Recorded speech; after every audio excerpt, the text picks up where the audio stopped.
Woo! Welcome, everybody. Oh, big yawn coming. Oh! Short, but big. Welcome, everybody, to the Friday edition of the Off Base podcast. The podcast carefully crafted to remind... Oh, my God, look how white my fucking hair is, man. Like Santa Claus. Suck a fat one if you think you're the only one, because you're not. I'm your host. I am the Rocky Mountain new name Jackass. And it's 40 degrees in the city of Aurora at 7:50 in the a.m. on Friday, the Day of Fools, 2022. Let the second quarter begin, people. Not bad.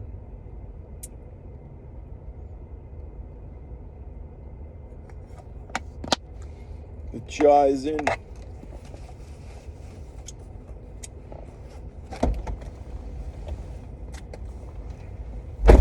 The spit is out. My wife's least favorite part of the podcast is over. And off we go. Into the wild blue yonder. Which, by the way, is ironic. Because my wife's in the Air Force. What's going on, everybody? I don't know if I'm another big yawn. Whoa! I don't know if I'm going to have anything of importance to say today. Kind of in a little bit of a fog. Didn't get the best sleep last night. I have been getting great sleep as of late, averaging like 7 hours. Last night, not so much. Woke up at like 3:15. Went to bed at 10. I could have fallen back asleep, but for some reason I was like, I'll get up. I did a little bit of work. Did a little bit of work on taxes. We're getting close to the end. We got 18 days. Tax day is pushed back to April 18th this year, folks. Not April 15th. Because of some holiday. I don't know what it is.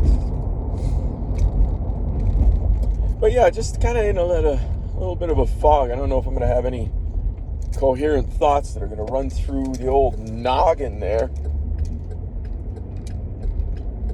I don't know if my dumbass is going to make any sense at all, or if this will just be silence.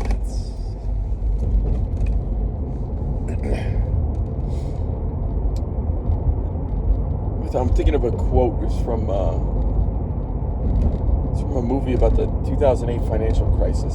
Zachary Quinto was in it, and Jeremy Irons, and Kevin Spacey. Oh, what the fuck is that movie? I like that movie. Margin Call. Good movie. Jeremy Irons is addressing the board of directors for his bank after Zachary Quinto, one of his analysts, discovered that if they take just the slightest hit in their mortgage portfolio, that their entire company could blow up. And it was at that point where Jeremy Irons was making the decision to sell everything in their book. In other words, to institute a fire sale. And what was he saying? He's in charge of, he was explaining to Zachary Quinto, he said, do you know why I get paid the big bucks? Why I sit in this chair? It's because he's supposed to guess when the music is going to stop, I think is what he said. I'm paraphrasing. I wish I could get the quote. I used to know the quote by heart. And then after he heard the report from Zachary Quinto, Demi Moore was in the movie also. Demi Moore and Simon, fuck's his name? He's a good actor. Fletcher, maybe? I don't know. Anyway, the room fell silent. Nobody had anything to say. And he said, Jeremy Irons said that he's supposed to tell when the music is supposed to stop. And he was addressing everybody. He's looking out the window and he said, right now, I don't hear a thing. Just silence. And he's a smart motherfucker, so it was at that point where he decided, all right, we're unloading all of our mortgage portfolio on the market. Let them deal with it. And he did. Instituted a fire sale, killed the market for years. The mortgage market. It's a really good movie. Selfish motherfuckers. But a pretty good movie. It kind of glorified Wall Street compared to what was the one that Steve Carell was in? Brad Pitt. Oh man, that one was really good. I can't remember it now. Ryan Gosling was in it too. Those guys actually addressed the fact that what Wall Street was doing, well, because it wasn't from Wall Street's perspective. The movie was from the outside perspective. People who were recognizing how shitty things were and were going to try to capitalize on it. Now, this is the thing too, man. Short sellers get just a horrific rap. A horrific rap. But apparently people think short selling is this bad, evil, horrible thing. It's not. The most intelligent investors / traders in the market are short sellers. And one of the things that they do is they look for frauds. They are trying to expose frauds. So they're basically like the plumbers of the financial pipes. They're trying to clear out all the shit, while at the same time trying to profit from it, trying to capitalize on it. That's where they see their opportunities. And it's no different from the reverse situation of somebody who recognizes a great thing before it has happened and tries to invest their money in it and try to make a boatload of money. What's wrong with the reverse? The short sellers, the really good short sellers, they are simply the police officers of the market, because the SEC ain't doing shit anymore, as far as I know.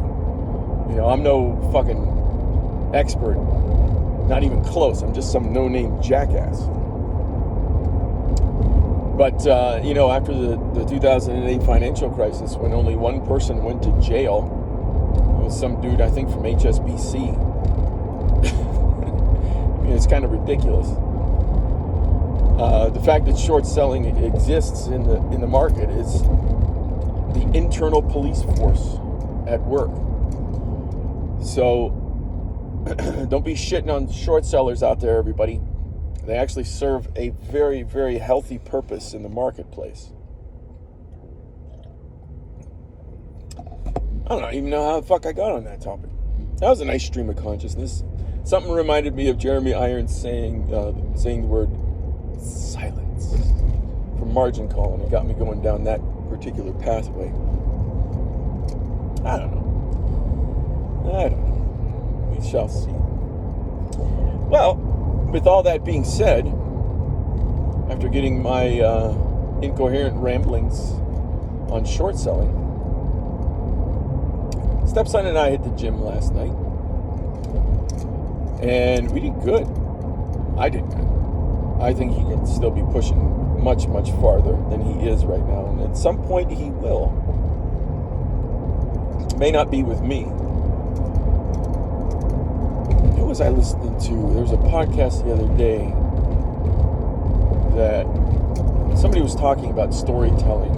And I'm a fan of Joseph Campbell. If either of my two podcast listeners know who Joseph Campbell is, he wrote a book called The Hero of 1,000 Faces, or it's A Hero with 1,000 Faces. I can't remember exactly. One of my favorite books, where he basically outlines the path of a hero, a protagonist in a story, and just how similar those pathways are across all cultures. And there was a guy, recently, that I was listening to, was talking about something similar of Joseph with regards to Joseph Campbell's analysis of the hero with 1,000 faces, and talking about, when you are growing up, you've got your parental's guidance. I'm trying to figure out how to say it. That's why that sounded stupid. In particular, your male figure. He's typically there nowadays as a source of comfort, inspiration, blah, blah, blah. But a lot of times kids won't follow the advice given by the father. In particular, boys I'm talking about. Won't follow the fatherly advice. I forgot the psychological reasons behind it, but they're there. And when the child then separates himself from the home, goes out and starts doing things on their own, whether it begins in high school or in college or beyond, what ends up happening is a second type of father enters the picture, and that's the one who really mentors the child, teaches them specific skills that will get them to where they need to be in life. Now, the biological father, he's got all that knowledge there and is passing it on to the child, but the child doesn't fully listen to what's going on. It's not until you have a non-biological attachment, maybe less emotional attachment, where that second mentor actually has the same, if not an even bigger impact on the child acquiring specific skills to make their mark in the world. And it was really cool. I actually hadn't thought about it like that. And it happens all the time. I mean, Star Wars, Joseph Campbell does an awesome job with Star Wars, and showing just how the different steps along the hero's journey resonate throughout history in all the different stories. But it was so cool when he did Star Wars. And his book came out around the time that Star Wars came out.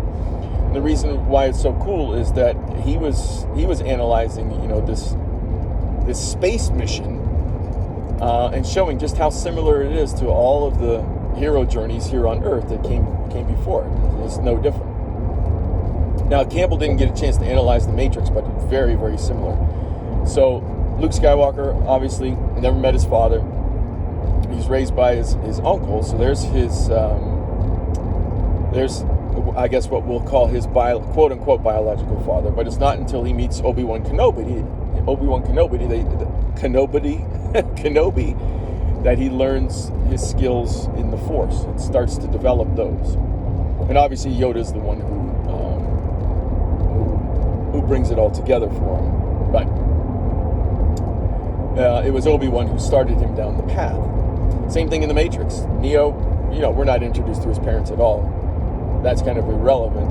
The relevancy comes when he meets Morpheus, his second quote-unquote father figure. So, it's cool stuff. So, stepson at some point, to bring it back around, stepson at some point will start to push himself, whether he discovers that push internally or he meets somebody outside of me, who decides to challenge him a little bit more when it comes to the weight room. Anyway, to get back to it, we started out with bench presses, and I was trying to go and up my weight. I was looking at because we keep a log as well of how much weight we're moving and how many reps that we do. And I looked at my log and I was like, oh, okay, I can up the weight. But then when I upped it, I was like, wait a minute, this doesn't feel right. I had 75 on both sides, so that's 150 plus the bar. I had 195 on both sides, and I had trouble even getting it off the bar. And I only did 3 reps, and I was like, whoa, this is too much, because we're trying to do 4 to 6. So if my first set is only 3 reps, well, I'm bringing the weight down, which I did. Took 10 pounds off and brought it down to 70 on both sides, which is 185. That I was able to do. So we did 4 sets. I was able to do the second set with 6 reps, the third set with 6 reps, but then on the 4th rep I failed. So I'm going to stay at 170 until I can get 6 reps comfortably in 4 sets, and then I will up the weight. And then we went to shoulders from there. My shoulder exercises were good. We went to triceps. My dips, for some reason, are suffering. Like, not the last time that we did a push workout, but maybe the time before or 2 times before. I was getting close to 20 dips, and now I'm struggling to get over 15. It's very strange. Then we moved to leg press. My leg press was great. I had 345s on either side, and finished the exercise, finished the round with relative ease. So I'll be bumping up the weight again next time. Good stuff. So 345s on both sides. That's 135 times 2. That's 270. So I'm feeling good about that. It's nice. Stepson could definitely be pushing way more on leg press. He also doesn't even come down all the way. He's not getting a good range of motion. But I don't want to stop him and correct him at this point. I mean, he's got a mirror that's right next to us that he could look at and see what his form looks like. I mean, he's only bending his legs like halfway. He could do better. And then we moved to chest flies, and then we did clean and jerks. It's one of my favorite exercises, but I can't get over. I do 20 pounds on both sides, so that's 20 times 2 is 40 plus the bar 85. I can't get over 85 pounds. So our max reps on that is 10 reps, and I'm stuck at 8 or 9. Like, fuck. Once I get 10 reps comfortably, then I'll move the weight up. Move it up to 25 on both sides. But I can't get it for some reason. I'm stuck. I've been stuck there for like the past 5-6 workouts. It sucks. Anyway, and then we finished with tricep pull downs. Those I maxed out on, so I'll be up in the weight next time on those suckers. And it's all good. Shoulders are definitely feeling it this morning. I made a chili last night. It was fucking delicious. But I only made half because my wife's not home, number one. She's still in Aruba, Jamaica. Ooh, I want to take it to Bermuda, Bahama. So she wasn't consuming any of the chili. And my son, who claims that he loves my chili, like, will eat a half a bowl and be like, oh, I'm full. So I only made a half order yesterday. It's only about 5 or 6 servings. So stepson and I had nice big servings when we got home, which is nice. But tonight, I'm going to treat the olders. They love when I make truffle butter and put it on steaks. I've got a strip defrosting for my stepdaughter. I've got a porterhouse defrosting for my stepson. And I've got ribeye defrosting for me. And it's going to be fucking awesome. When I get home, I'm going to have my breakfast, which is a cup of keto coffee, half of an avocado, and 4 eggs. I was drinking 2 cups of keto coffee, but I think I'm going to cut it back to 1 because I'm going to start limiting the number of calories so I can start shredding off some of this fucking fat. But my breakfast, 4 eggs, that's about 280 calories, about 300 calories. The half of an avocado is another 150, I think. So that puts me at about 450, and then the keto coffee is 200. So I get about 650 calories from that breakfast. Very minimal carbs, mainly fats and proteins in the ratio that I want, which is roughly a 1-to-1 in terms of the grams, but it's 2-to-1 in terms of the calories because fats are 9 calories per gram and proteins are 4. So I got that going for me, which is nice. Yeah, that's right. Quoting Caddyshack, Bill Murray. We're back on base already here. I thought I wasn't going to have anything to talk about. Thanks for listening to my dumbass. Dumas. Shawshank. There you go. Alexandri. Dumbass.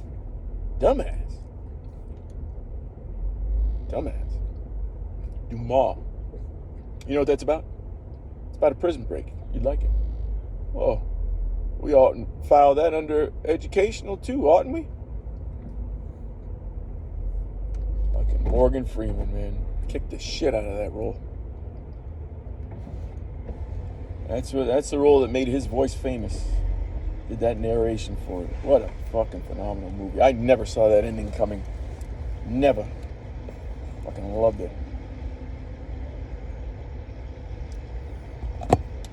When it got to that final scene, and Tim Robbins didn't come out the next morning, I was like, there's no way he killed himself.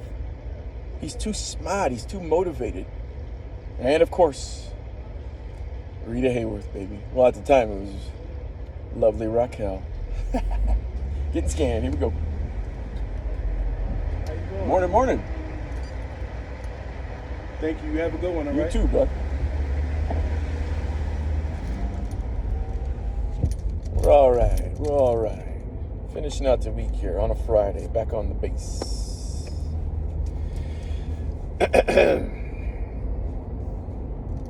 Here we are, people. Can't wait for it to warm up. I really can't.